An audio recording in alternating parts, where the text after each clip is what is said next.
Ang dilim naman dito.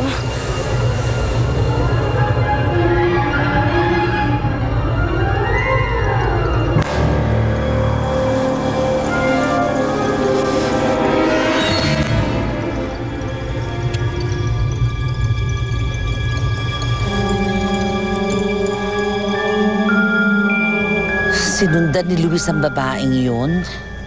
Talagang he chose her kesa sa akin.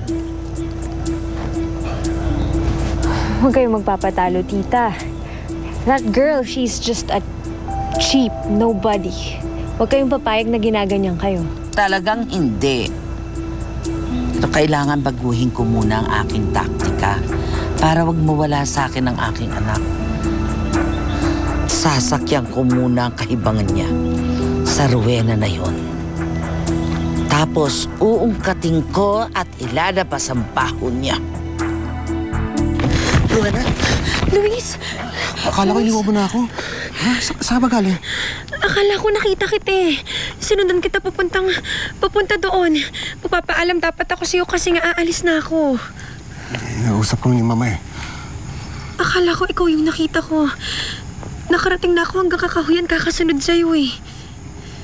Balik na tayo. Luis, hindi ko na kayang humarap sa mama mo. Sa mga bisita niya. Alam ko namang ayaw na sa akin eh. Uuwi na lang ako sa Maynila. Sasama ako. Paano yung mama mo? Rowena, kailangan kita.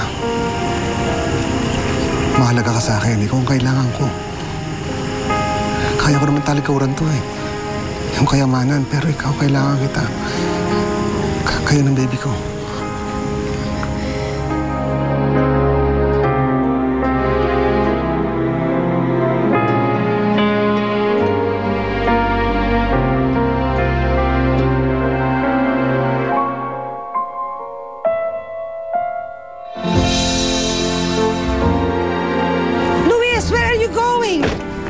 Please, nag-uusap pa tayo. Aalis na ako. Hindi ko pagpipilitan sa si Rowena. Babalik na ako Maynila. Wag, please. Don't leave. Please, let's talk. At ano, papipiliin mo ako?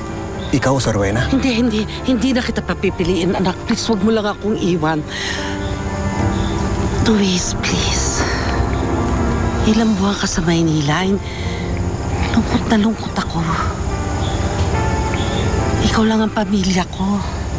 Ang papa mo, patay na. You're my only son. Kung gusto mo ako manatili dito, kailangan kasama si Rowena. Oo, tatanggapin ko siya. Huwag ka lang umalis. Please, huwag mo kong iwan, anak. I'll swallow my pride.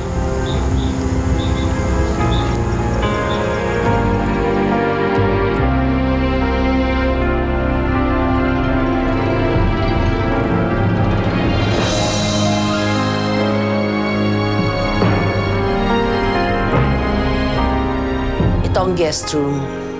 At dito ka matutulog, hindi sa silid ng anak ko. Let's keep up with the pretense that you are as pure as a driven snow. Shall we? At walang makakaalam na buntis ka. You understand? Ha? Opo, Mama. Doña Consuelo. Hindi pa kayo kasal ng anak ko. Hindi pa kita kaano-ano. Ha?